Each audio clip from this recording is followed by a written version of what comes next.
Hi, this is Cassie Dunn with the Moving Factor. I hope everybody's doing well today. I feel personally compelled to discuss this topic today because it's just been a reoccurring theme over the past couple years, and then even just hit home this week with one of our buyers. We've done a lot of work with homeowners or personal representatives who are selling homes that are in an estate after the passing of a loved one. This is always a difficult time, and it's a very tender subject, and there's a lot of things that are happening in the midst of a home sale that's already stressful, which is personal grief, trying to understand, process, and move through these things. And what I have found over the last couple of years is the amount of callousness we have towards these situations because we see the home as an asset that buyers want to purchase. Agents become disconnected from the situation at hand, and they really truly treat these people in these situations very roughly. They don't understand some of the sensitivity that really needs to go into this situation.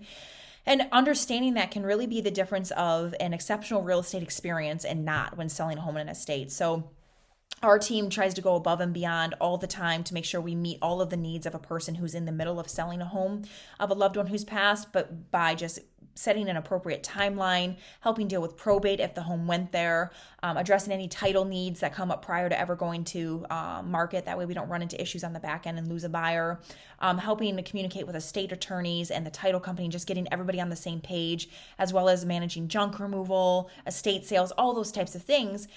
And that's what we do for our sellers. But when it comes to our buyers, we help our buyers understand that this situation is also a tender one and a complex one when we're making an offer. And so this week, one of my clients is making an offer on a home that is in an estate. It actually just came out of probate today and cleared to sell. And one of the main reasons we're positioned to win this offer is because of the tact that we had when making the offer. One of the other buyers that we were competing with made the mistake of wanting to ensure the deceased did not die in the home. And I honestly am so shocked so often how callous and how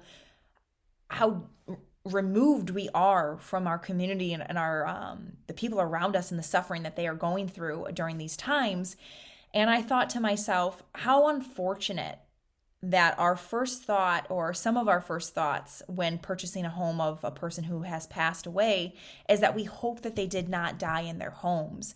And what I had said to the listing agent on the other end was that I actually wish more people had the opportunity to pass in their home where they've grown and raised their children, where they have taken comfort and that is their space. And what an opportunity to actually pass away in such a warm and comfortable environment versus passing away in a hospital or unexpectedly somewhere else. So obviously, if you are going through this, we're more than happy to assist you and help you go through the entire process.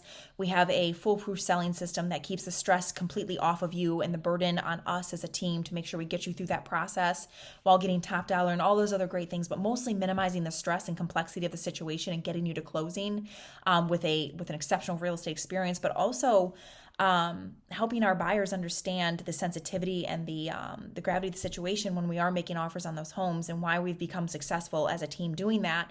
And then just as a personal reminder to be human and to remember that the passing of someone is pretty much one of the most final things that can happen to a family and a loved one. So try not to be crude and try not to bypass all of those emotions and feelings that our community members are facing during those times. And so I would really encourage you to find it a soft spot in your heart to understand that even if you are a buyer in a situation where you do need a home, to try and understand that that is not just an asset you're looking to ascertain, that it's a family member, it's a friend, it's a life that's no longer being lived and it needs to pass on. And there is a new journey for that home and for the new homeowner. But just to remember to be human and kind. It's a message that we can't hear enough, especially today with the amount of disconnect we have as a community.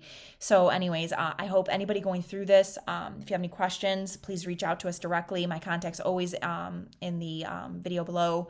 Please reach out. And if you're a buyer and you've come up against this and maybe your agent has been a little too blunt about asking some questions, remember that a little softness and a little caring goes a long way. Talk to you guys soon.